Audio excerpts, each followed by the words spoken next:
Black man bullied by teenagers on train, until he removes his jacket, revealing his medal.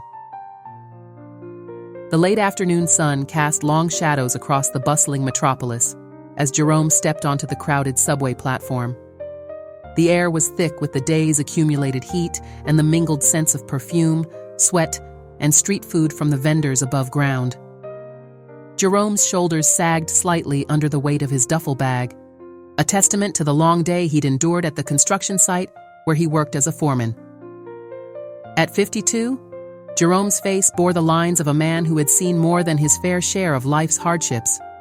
His dark skin was weathered by years of outdoor work, and his calloused hands spoke of a lifetime of manual labor.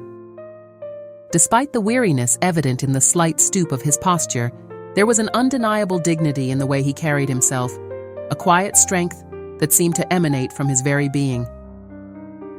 As the train pulled into the station with a screech of metal on metal, Jerome adjusted the strap of his duffel bag and moved with the surge of commuters eager to board. The cool air that rushed out of the opening doors provided a momentary respite from the platform's oppressive heat. Jerome found himself swept along with the tide of bodies, all jostling for position in the cramped car. With practiced ease, he maneuvered through the press of people, making his way towards the back of the train. His eyes, dark and observant, scanned the seats until he spotted an empty space in the corner. As he settled into the hard plastic seat, Jerome allowed himself a small sigh of relief. The duffel bag, containing his work boots and a change of clothes, found its place between his feet. Jerome felt himself relaxing into the familiar routine of his commute. That moment of peace was shattered as the train pulled into the next station. The doors opened, admitting a gust of warm air and a group of boisterous teenagers. There were 5 of them, all boys, ranging in age from about 14 to 17. They burst into the car like a whirlwind of noise and movement, their laughter and shouts cutting through the relative quiet of the commute. The leader of the group, a tall boy with a shock of dyed blonde hair, swaggered into the train, his friends trailing behind him like a rowdy entourage. "Yo, check it out," he called out, his voice carrying over the murmur of conversations. "This train's dead as hell. Let's liven it up a bit." His proclamation was met with hoots of approval from his friends. They spread out, taking up more space than necessary, their backpacks swinging carelessly and bumping into other passengers. A middle-aged woman clutched her purse closer to her chest, eyeing the boys warily. A suited businessman buried his nose deeper in his newspaper, clearly hoping to avoid drawing their attention. Jerome watched the scene unfold from his corner seat, his expression impassive. He'd seen groups like this before, young, brash, and full of misplaced confidence. They were at that precarious age where they felt invincible, yet lacked the wisdom to understand the consequences of their actions. Part of him felt a twinge of sympathy. He remembered being young and foolish once. But another part of him, the part shaped by years of hard-won experience, tensed in anticipation of trouble. The boys continued their antics, pushing and shoving each other playfully, their voices growing louder with each passing moment. They seemed oblivious to the discomfort they were causing the other passengers, or perhaps they simply didn't care. Their eyes roamed the train car, searching for entertainment or, more likely, an easy target for their adolescent need to assert dominance. It didn't take long for their gaze to fall on Jerome. He felt their attention like a physical weight, the hairs on the back of his neck standing up in instinctive warning. He kept his eyes forward, his posture relaxed, hoping that his lack of reaction would discourage them from engaging. But even as he maintained his calm exterior, Jerome's mind was alert, assessing the situation with the keen instincts honed by years of navigating potentially dangerous situations. The blonde leader nudged one of his friends, a stocky boy with a buzz cut. "Hey, check out old timer in the corner," he said, his voice pitched just loud enough for Jerome to hear. "Bet he's got some stories to tell, huh?" Buzzcut snickered, emboldened by his friend's mockery. "Yeah, like how he walked 5 miles to school in the snow, uphill both ways." Their laughter echoed through the train car, drawing uncomfortable glances from the other passengers. Jerome remained still, his eyes fixed on a point in the distance, his breathing steady and controlled. He'd faced far worse than a group of mouthy teenagers, and he wasn't about to let them see that their words had any effect on him. The tension in the air was palpable now. The other passengers shifted uneasily in their seats, some pretending to be engrossed in their phones or books, while others cast furtive glances between Jerome and the group of boys. No one seemed willing to intervene, each person silently hoping that the situation wouldn't escalate further. As the train rumbled on through the darkened tunnels, the fluorescent lights flickering overhead, Jerome could feel the weight of the moment pressing down on him. He knew that the next few minutes would be crucial. How he responded, or didn't respond, to these boys could set the tone for the rest of the journey. And as the leader of the group took a step in his direction, a mocking grin spreading across his face, Jerome steeled himself for whatever was to come. The screech of the train's wheels against the tracks punctuated the moment, a harsh reminder of the confined space they all shared. In the reflection of the window, Jerome could see the boys approaching, their swagger belying the uncertainty in their eyes. They were testing the waters, pushing boundaries to see how far they could go. And as they drew nearer, Jerome knew that this encounter was about to take a turn, one that would challenge his patience, his dignity, and perhaps even his very identity. The blonde leader of the group, emboldened by the lack of resistance, took another step towards Jerome. His friends flanked him, forming a loose semicircle that effectively trapped Jerome in his corner seat. The other passengers watched with a mixture of apprehension and morbid curiosity, their eyes darting between the unfolding scene and the doors, silently calculating how many more stops before they could escape this increasingly uncomfortable situation. "Hey, old-timer," the blonde boy called out, his voice dripping with false camaraderie. "What's the matter? Cat got your tongue?" He leaned in closer, his breath hot and smelling of cheap energy drinks. Jerome remained still, his gaze fixed on some invisible point beyond the boy's shoulder. This lack of reaction seemed to irritate the teenager, who was clearly used to eliciting fear or anger from his targets. Frustrated by Jerome's silence, the boy with the buzz cut decided to up the ante. He reached out and flicked Jerome's shoulder, the sharp snap of his fingers against the worn fabric of Jerome's jacket echoing in the confined space. "Yo, we're talking to you, man. Don't you know it's rude to ignore people?" A titter of nervous laughter rippled through the group, but there was an undercurrent of uncertainty. They were used to their victims reacting, shouting, cowering, or trying to reason with them. Jerome's utter stillness was something new, something they didn't quite know how to handle. The train lurched as it rounded a bend, causing the boys to sway on their feet. One of them, a lanky kid with acne-scarred cheeks, used the movement as an excuse to, accidentally, bump into Jerome. "Oops," he said with exaggerated innocence. "My bad, Gramps.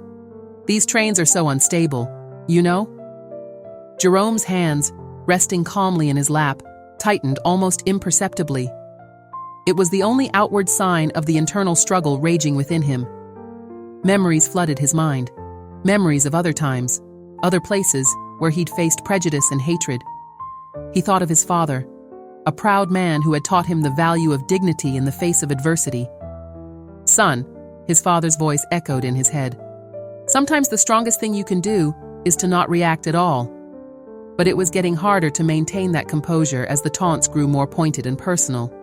The blonde leader, growing bolder, leaned in to examine Jerome's face. "Man, look at those wrinkles," he sneered. "You must be ancient.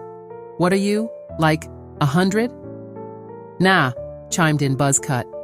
"He's just got that, lived a hard life. Look, you know, like those guys you see sleeping on park benches." This comment elicited a burst of laughter from the group, and even a few uncomfortable chuckles from some of the other passengers. Jerome felt a flicker of anger deep in his gut, but he tamped it down. He'd worked hard all his life, had served his country with honor, and had never asked for handouts. To be compared to someone down on their luck stung more than he cared to admit. The acne-scarred boy, not wanting to be outdone, decided to take things a step further. He reached into his pocket and pulled out a crumpled piece of paper, a receipt or a gum wrapper. It was hard to tell. With exaggerated aim, He tossed it at Jerome, the paper bouncing off his chest and landing in his lap. "There you go, old-timer," the boy said with a smirk. "A little donation for you. Don't spend it all in one place, yeah?"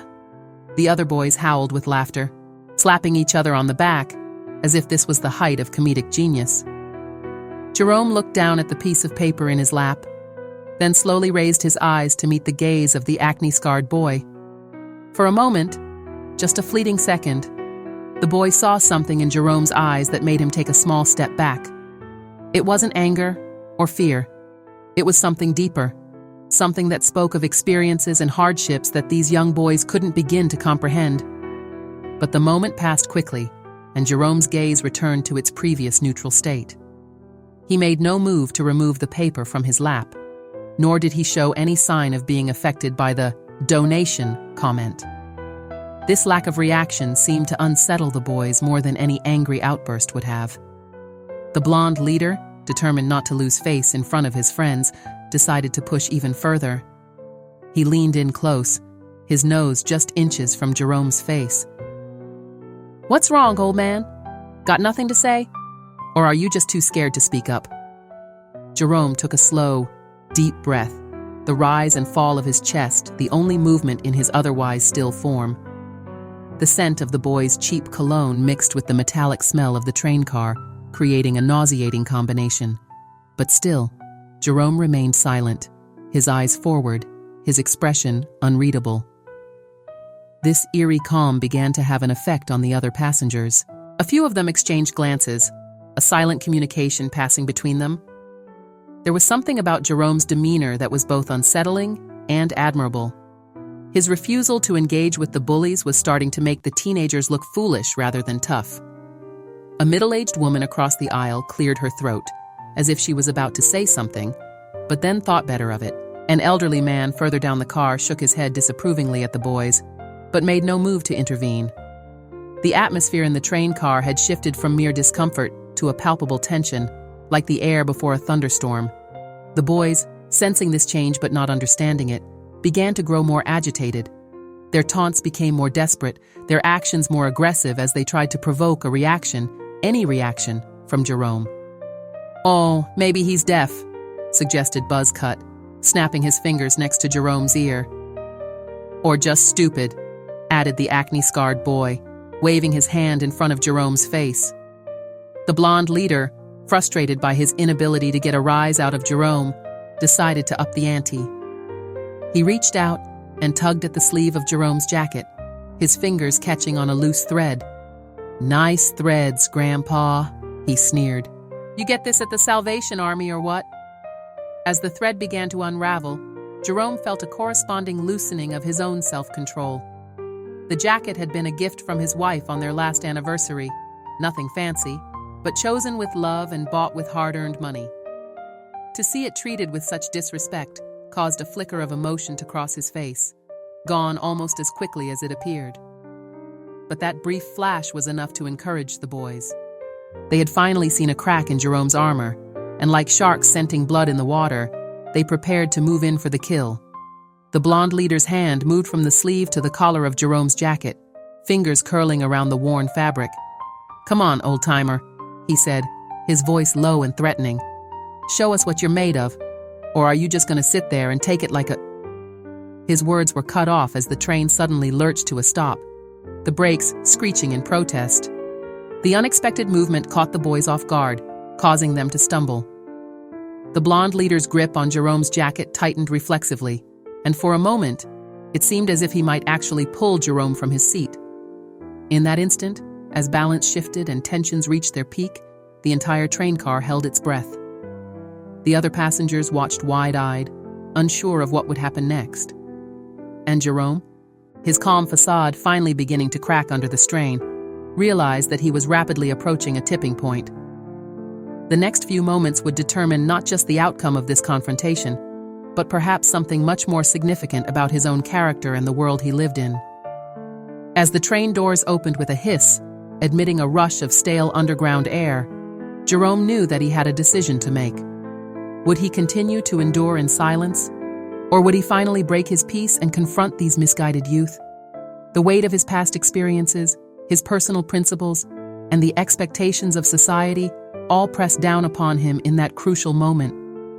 And as the blonde leader's fingers remained tangled in his jacket, Jerome prepared himself for whatever might come next. The moment stretched like a rubber band pulled to its limit, taut with tension and ready to snap. Jerome's eyes, which had remained fixed on some distant point throughout the ordeal, slowly shifted to meet the gaze of the blonde leader. In that silent exchange, something passed between them, a flicker of recognition, perhaps, or a challenge unspoken but clearly understood. The blonde boy's grip on Jerome's jacket loosened slightly, uncertainty creeping into his bravado. For the first time since the confrontation began, he seemed to realize that he might have bitten off more than he could chew. There was something in Jerome's steady gaze that hinted at depths of experience and strength that the teenager couldn't begin to fathom. It was in this charged moment of hesitation that one of the other boys, the one with the acne-scarred face, decided to prove his mettle to the group. With a quick, darting movement, he reached for Jerome's duffel bag, which had remained tucked securely between his feet throughout the ordeal. "Let's see what Grandpa's got in his magical bag," the boy sneered, his fingers closing around the strap. "Maybe he's got his dentures in here, or some old-timey photos to bore us with." The acne-scarred boy's actions seemed to break the spell of uncertainty that had momentarily gripped the group. Laughter erupted from the other teenagers, their earlier hesitation forgotten in the face of this new entertainment. The blonde leader, not wanting to be outdone, tightened his grip on Jerome's jacket once more. But as the acne-scarred boy began to tug on the duffel bag, something changed in Jerome's demeanor. His hand shot out, quick as a striking snake, and gripped the strap of the bag. The movement was so sudden, so at odds with his previous stillness, that it caught everyone off guard. The acne-scarred boy's laughter died in his throat, his eyes widening in surprise. Jerome's grip on the bag was firm, unyielding. When he spoke, his voice was low and controlled, but it carried an undercurrent of steel that silenced the entire train car. "That's not yours to take, son." The use of the word son seemed to hang in the air, heavy with unspoken meaning. It was not said with condescension or mockery, but with a quiet authority that made the boy's actions seem suddenly childish and small. For a moment, no one moved. The other passengers, who had been studiously avoiding involvement, now found themselves unable to look away. The tension in the air was palpable, electric with potential energy. The acne-scarred boy, his face flushing red with a mixture of embarrassment and anger, tried to salvage the situation. "What's the matter, old man? Got something to hide?" But his words lacked the confident swagger of before. Jerome's sudden action had thrown them all off balance, and they were scrambling to regain their footing in this unexpected turn of events. Jerome's eyes, which had been fixed on the duffel bag, now slowly rose to meet the gaze of each boy in turn. There was no anger in his look, no fear, just a deep, unfathomable calm that seemed to reach into the very core of his being. "You boys," he said, his voice still quiet but carrying easily in the hushed train car, "you have no idea what you're dealing with." The words were not a threat, but a simple statement of fact, and it was this very simplicity, this utter certainty, that sent a shiver down the spines of not just the teenagers, but every passenger within earshot. In that moment, as Jerome held the gaze of these young troublemakers, his mind was a whirlwind of memories and emotions. He thought of the wars he'd fought, both on foreign soil and on the streets of his own country. He remembered the friends he'd lost, the battles he'd endured, and the scars, both visible and invisible, that he carried with him every day. He thought of the countless times he'd faced prejudice and hatred, the moments when he'd been judged not by the content of his character, but by the color of his skin. He remembered the advice his father had given him, the lessons learned from a lifetime of fighting for respect in a world that often seemed determined to deny it. And he thought of his wife, Marlene, waiting for him at home. He thought of the life they'd built together, the struggles they'd overcome, and the love that had sustained them through it all. He thought of the pride in her eyes when he'd received his medal, and the quiet strength she'd shown every time he'd been deployed. All of these thoughts, these memories, these pieces of a life lived with dignity and purpose, swirled through Jerome's mind in the space of a heartbeat. And with them came a decision. He could feel the weight of his medal beneath his jacket, a tangible reminder of his service and sacrifice. For a moment, he was tempted to reveal it, to show these misguided youth the proof of his worth, to demand the respect he'd earned through blood and sweat and tears. But as he looked into the eyes of the blonde leader, still gripping his jacket, Jerome saw something that gave him pause. Behind the bravado, behind the cruel words and mocking laughter, he saw fear.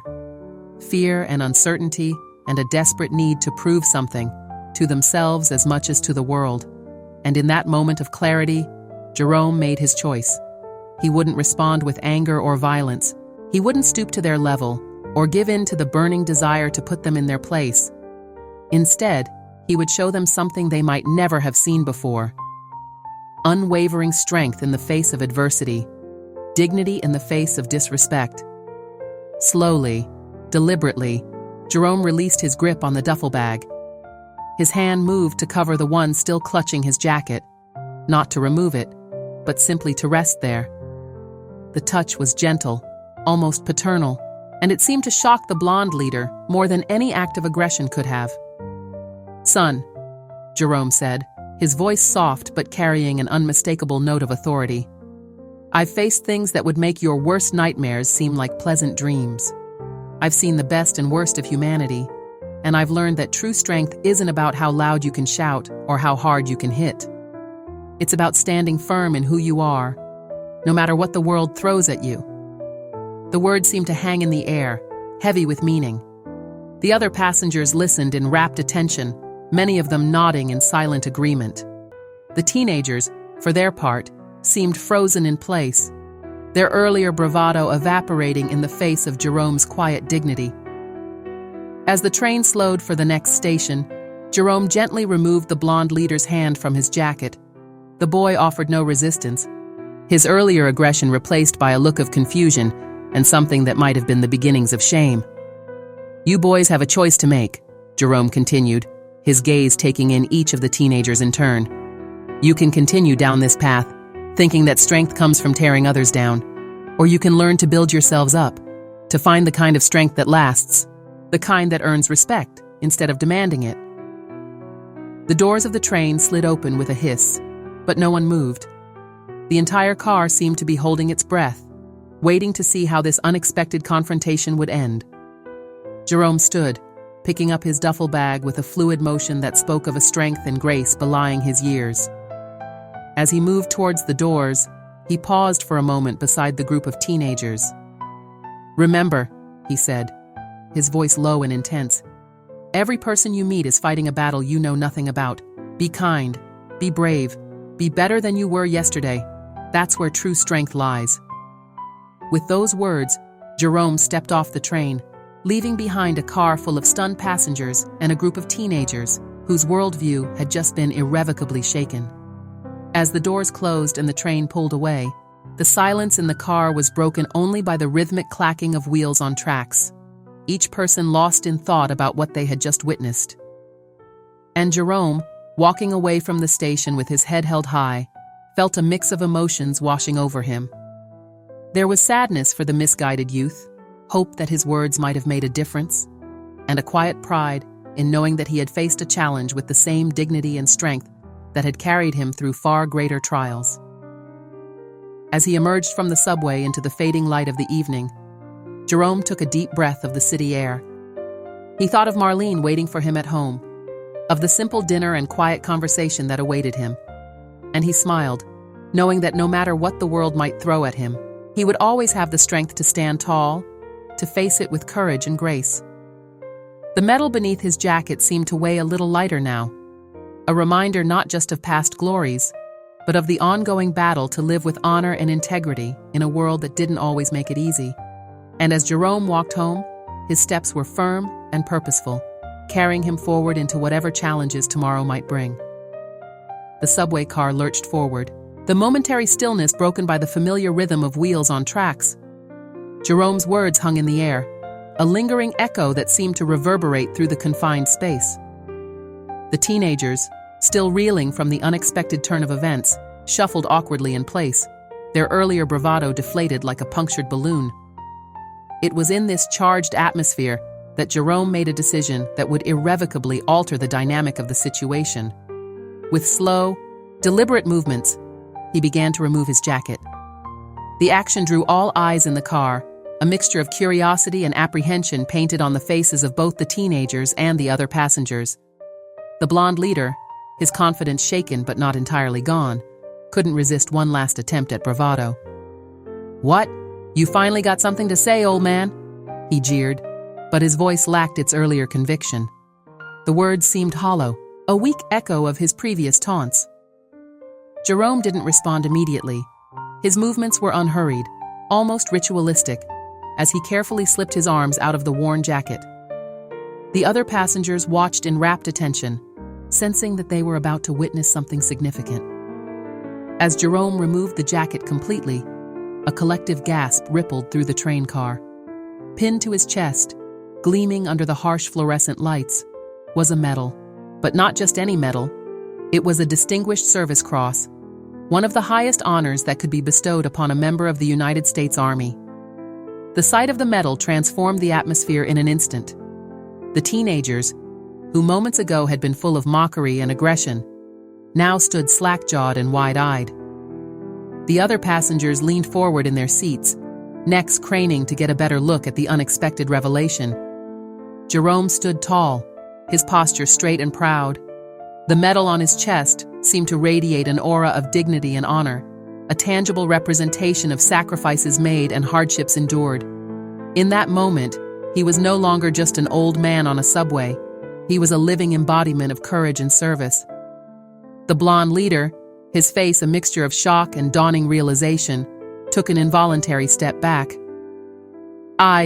We didn't know," he stammered, all pretense of toughness evaporating in an instant. Jerome's eyes, which had been focused on the task of removing his jacket, now lifted to meet the gaze of each teenager in turn. There was no anger in his look, no triumph or smugness. Instead, there was a depth of understanding, a wisdom born of experiences these young men could scarcely imagine. "No, you didn't know," Jerome said, his voice calm but carrying an undeniable weight of authority. "And that's precisely the point.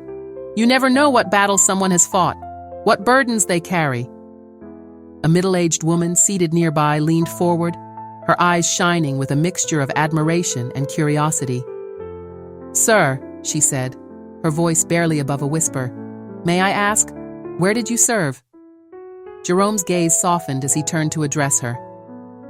"I served multiple tours," he replied, his voice taking on a distant quality, as if looking back through the years.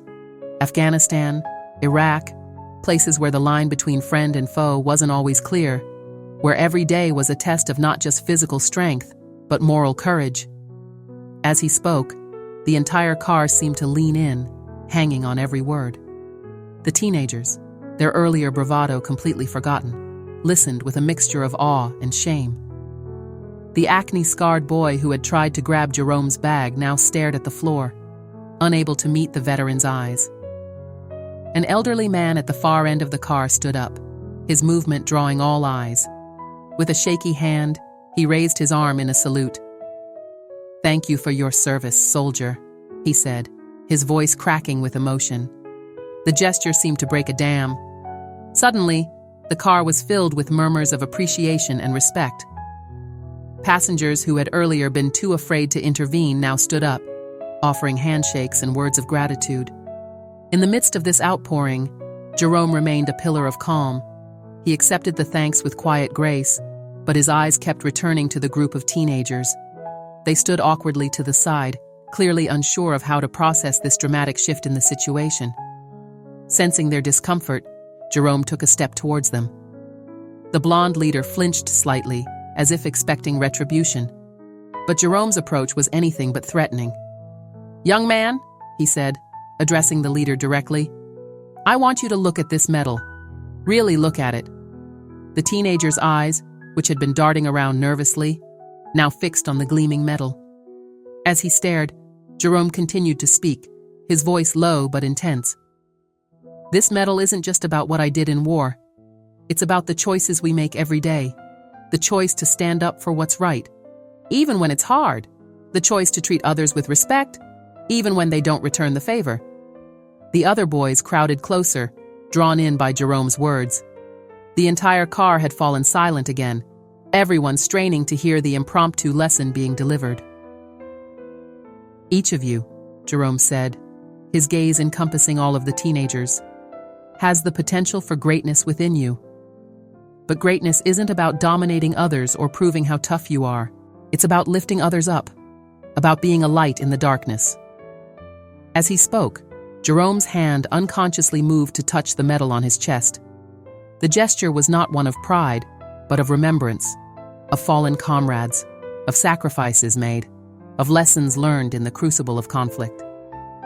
"I've seen men half my age show more courage in a single moment than most people do in a lifetime," he continued.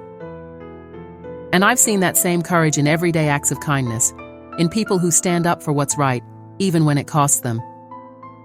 The train slowed as it approached the next station, but no one made a move towards the doors. The usual rush of commuters exiting and entering was suspended, as if the entire world had paused to listen to this unexpected encounter. Jerome's eyes found those of the blonde leader once more. "You have a choice to make, son. Not just today, but every day. Will you use your strength to tear others down, or to build them up? Will you hide behind false bravado? Or will you have the courage to be vulnerable, to admit when you're wrong, to learn and grow?" The teenager swallowed hard, his earlier cockiness replaced by a look of genuine introspection. For perhaps the first time in his young life, he was being confronted with a true example of strength and dignity, one that challenged everything he thought he knew about what it meant to be a man. As the doors of the train slid open, Jerome reached out and placed a hand on the boy's shoulder. The touch was gentle, almost fatherly, but it carried with it the weight of years of experience and wisdom. "Remember," Jerome said, his voice barely above a whisper but heard clearly by everyone in the hushed car, "true strength isn't about how hard you can hit. It's about how much you can endure, how many times you can get knocked down and still stand up. It's about doing what's right, even when no one is watching." With those words, Jerome stepped back, allowing the teenager space to process what had just happened. The doors began to close, but still, no one moved. The entire car seemed suspended in a moment of profound reflection, each person wrestling with the unexpected lesson they had just witnessed. As the train pulled away from the station, Jerome quietly slipped his jacket back on, covering the medal once more, but its presence was still felt by everyone in the car, a silent reminder of the hidden depths that exist within every person we meet. The rest of the journey passed in contemplative silence, the earlier tension replaced by a shared sense of having witnessed something truly extraordinary. And as the train continued its journey through the city's veins, each passenger carried with them a piece of Jerome's unexpected wisdom, a challenge to look beyond appearances and to find the courage to be their best selves. The subway car had transformed into an impromptu classroom, with Jerome at its center. The fluorescent lights flickered overhead, casting alternating shadows and light across the faces of the passengers, all of whom were now fully engaged in this unexpected encounter. The rhythmic clacking of wheels on tracks provided a steady backbeat to the unfolding drama. Jerome's voice, when he spoke again, carried the weight of years and experiences that most in the car could scarcely imagine. "You think I'm weak," he said, his tone quiet but filled with an undeniable authority. The question hung in the air, rhetorical, yet demanding an answer from the very souls of those present. The teenagers, who had been so boisterous and confrontational earlier, now stood in stunned silence. The blonde leader, his earlier bravado completely evaporated, managed to shake his head slightly, his eyes wide with a mixture of awe and shame. "You think I've never faced worse than you?"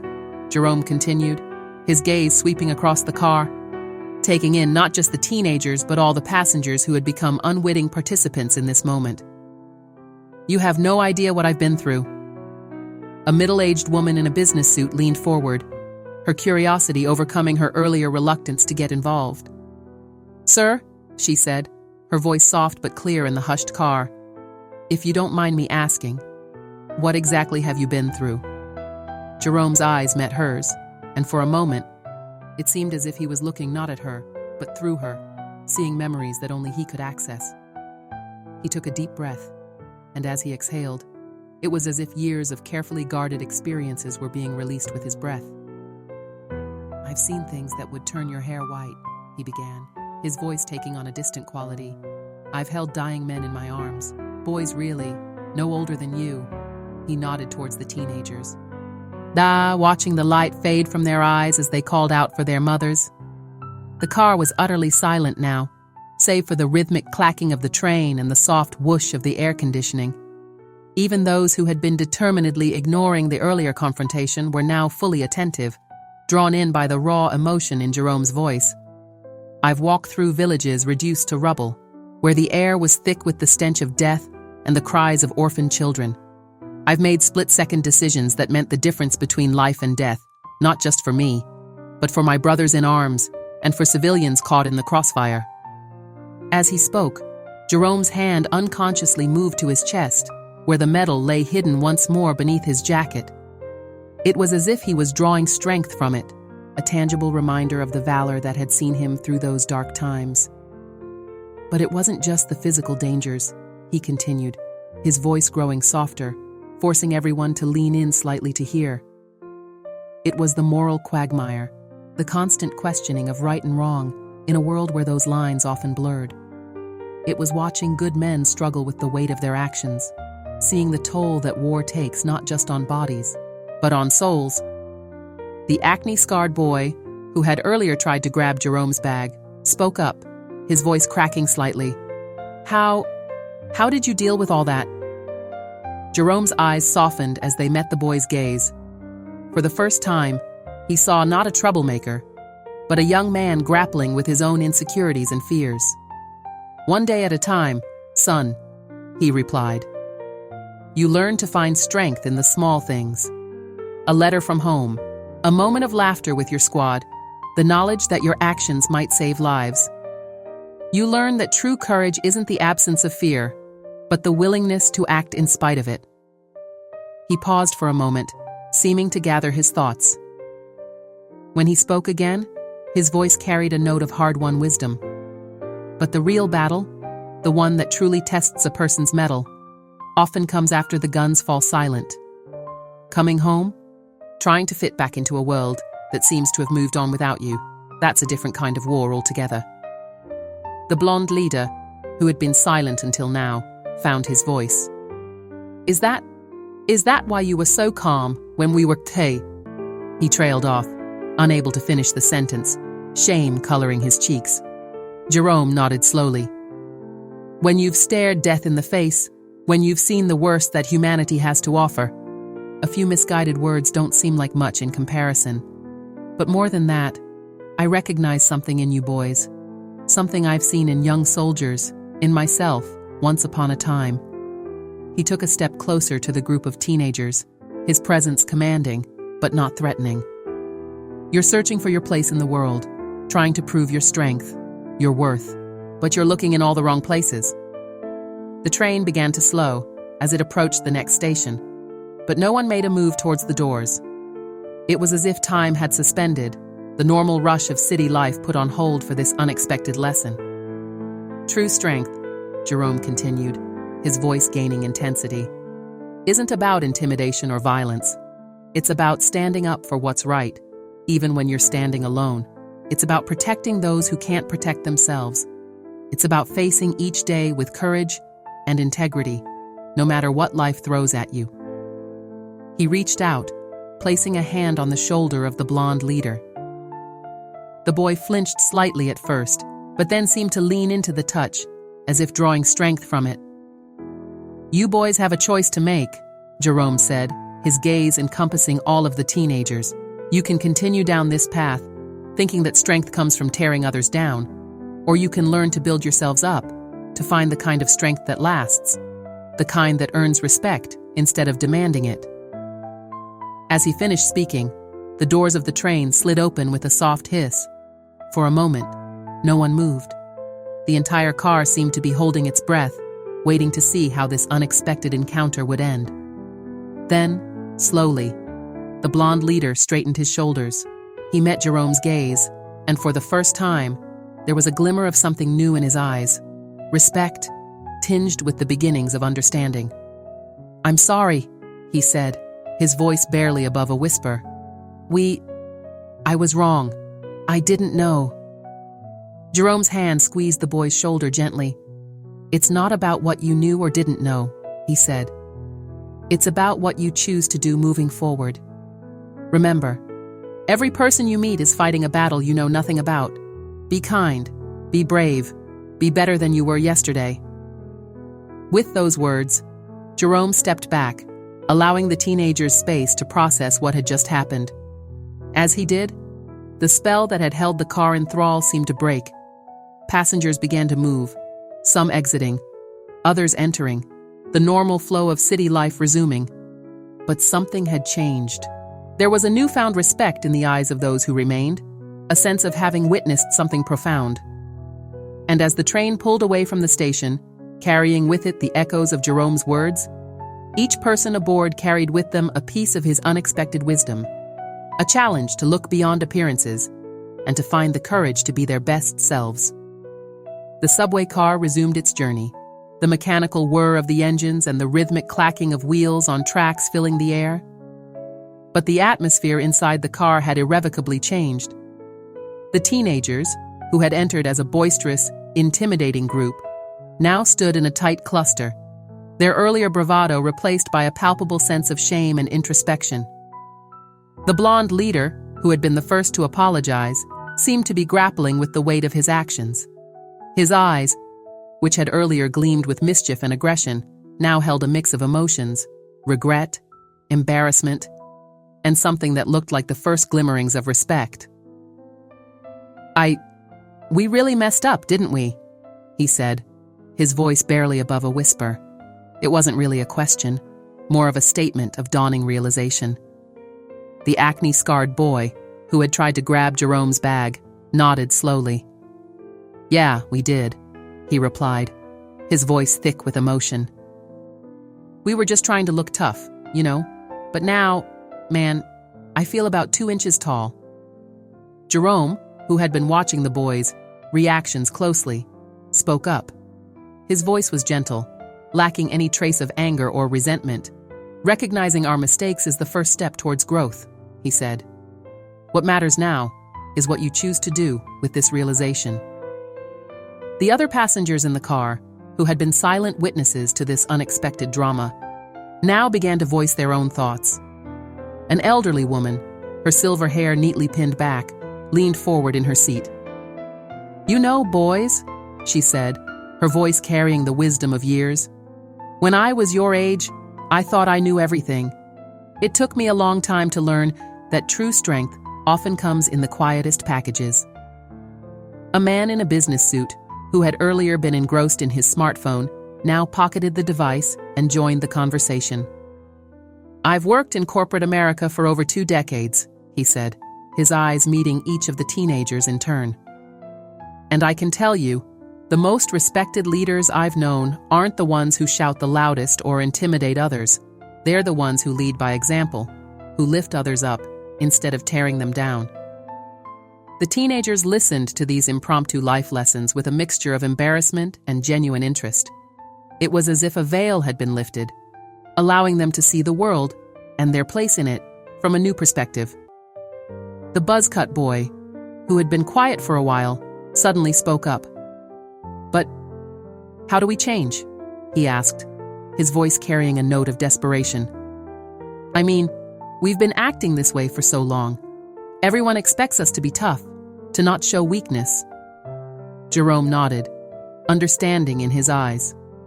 "Change isn't easy," he admitted. "It takes courage, more courage, often, than it does to continue down a familiar path, even when we know it's wrong." He paused for a moment, gathering his thoughts. When he spoke again, his voice carried the weight of hard-won wisdom. "Start small," he advised. "The next time you feel the urge to put someone down to make yourself feel bigger, stop, take a breath, Ask yourself why you feel that need, and what you might do instead to build yourself up without tearing others down.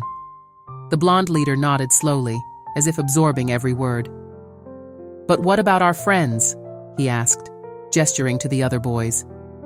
What if they think we've gone soft? A young woman, who had been listening intently from her seat nearby, spoke up. Real friends will respect you for making positive changes, she said. And those who don't? Well, maybe they're not the kind of friends you need in your life. Her words seemed to strike a chord with the teenagers. They exchanged glances, a silent communication passing between them. It was as if they were seeing each other, really seeing each other, for the first time. The acne-scarred boy cleared his throat. Maybe we could start by apologizing to the people we've hurt, he suggested hesitantly. Like, really apologizing. Not just saying sorry because we got caught. The other boys nodded in agreement, their faces a mixture of determination and apprehension. It was clear that the idea of admitting their wrongs and making amends was both daunting and liberating. Jerome smiled, a genuine expression of approval that seemed to light up his entire face. That's an excellent start, he said, owning up to our mistakes and trying to make things right. That's real courage. That's real strength. As the train approached the next station, there was a sense of something monumental having occurred in this small, confined space. Lives had been touched, perspectives shifted, and seeds of change planted. The blonde leader took a deep breath, squaring his shoulders as if preparing for a challenge. Mr. Jerome, he said, his voice steady despite the emotion evident in his eyes. I want you to know what you did here. What you said, it means something. We won't forget it. Jerome nodded, acknowledging the sincerity in the boy's words. Remember, he said, his voice low but intense, every day is a new opportunity to be better than you were yesterday. It's not about never making mistakes. It's about learning from them, growing from them. As the train doors opened, passengers began to file out, but many lingered, reluctant to leave this unexpected moment of connection and transformation. The teenagers, who had entered the train as a group united in mischief, now seemed bonded by a shared experience of growth and newfound understanding. One by one, they shook Jerome's hand, murmuring words of thanks and apology. Their eyes, which had earlier been filled with mockery and false bravado, now shone with a mix of respect, gratitude, and the first glimmerings of self-reflection. As they finally exited the train, the last of the group, the blonde leader, turned back for a moment. We'll do better, he said, his voice carrying a note of promise. We'll be better. Jerome nodded, a small smile playing on his lips. I believe you will, he replied. As the doors closed and the train pulled away, carrying Jerome and the remaining passengers onward, there was a sense of having witnessed something truly extraordinary. In the span of a single subway ride, lives had been touched, perspectives altered, and the possibility of change ignited. The other passengers, who had been silent observers to this unexpected drama, now looked at Jerome with a mixture of admiration and gratitude. In standing up to bullying with dignity and wisdom, he had not only taught the teenagers a valuable lesson, but had reminded everyone present of the power of compassion, understanding, and the courage to be one's best self. As the train continued its journey through the city's underground arteries, the car was filled with a contemplative silence. Each person aboard carried with them the echoes of Jerome's words and the memory of this extraordinary encounter. A reminder that even in the most unexpected places and moments, we have the power to make a difference, to inspire change, and to bring out the best in ourselves and others. As the train approached the next station, Jerome glanced at his watch. He had stayed on far longer than he had intended, caught up in the unexpected drama that had unfolded. With a small sigh that spoke of both weariness and satisfaction, he began to gather himself for his departure. The car had fallen into a contemplative silence, the earlier tension replaced by a shared sense of having witnessed something truly extraordinary. Passengers who had studiously avoided eye contact at the beginning of the journey now exchanged meaningful glances, small nods, and even tentative smiles. Jerome stood, his movements slow and deliberate. He reached for his jacket, which he had removed earlier to reveal his medal, and carefully put it back on. As he adjusted the collar, his fingers brushed against the hidden medal, and a small smile played across his lips. The weight of it, against his chest, felt different now. Not a burden of past glories, but a reminder of the ongoing responsibility to live up to the ideals it represented. The other passengers watched him prepare to leave, many of them looking as if they wanted to say something but were unsure how to begin. It was a middle-aged woman, clutching her handbag tightly, who finally broke the silence. "Thank you," she said simply, her voice thick with emotion. "What you did here today? It was beautiful." Jerome turned to her, his eyes warm with understanding. "We all have the power to make a difference," he replied softly. "Sometimes it just takes a little courage to use it." As the train slowed to a stop, more passengers began to speak up, offering words of gratitude and admiration. An elderly man stood up shakily, leaning on his cane, and extended his hand to Jerome. "You reminded an old cynic that there's still good in this world," he said, his voice gruff but sincere. Jerome shook his hand firmly, nodding in acknowledgement of the compliment. As the doors slid open with a soft hiss, Jerome made his way towards the exit. The other passengers seemed reluctant to see him go, as if his departure would somehow break the spell of unity and reflection that had settled over the car. Just before stepping off, Jerome turned back to face the car. His eyes swept over the faces of those he had shared this journey with, the chastened teenagers, the previously indifferent commuters, the elderly couple holding hands and smiling softly. In that moment, he saw not strangers, but a community brought together by an unexpected encounter. "Remember," he said, his voice carrying easily through the hushed car, "every day is an opportunity to make a difference, no matter how small. It's the choices we make, the kindness we show, that define us." With those parting words, Jerome stepped off the train and onto the platform. As he did, a spontaneous round of applause broke out behind him. It started softly at first, just a few hands clapping, but quickly swelled until the entire car was filled with the sound of appreciation and respect. Jerome didn't turn back, but the set of his shoulders and the slight tilt of his head showed that he had heard.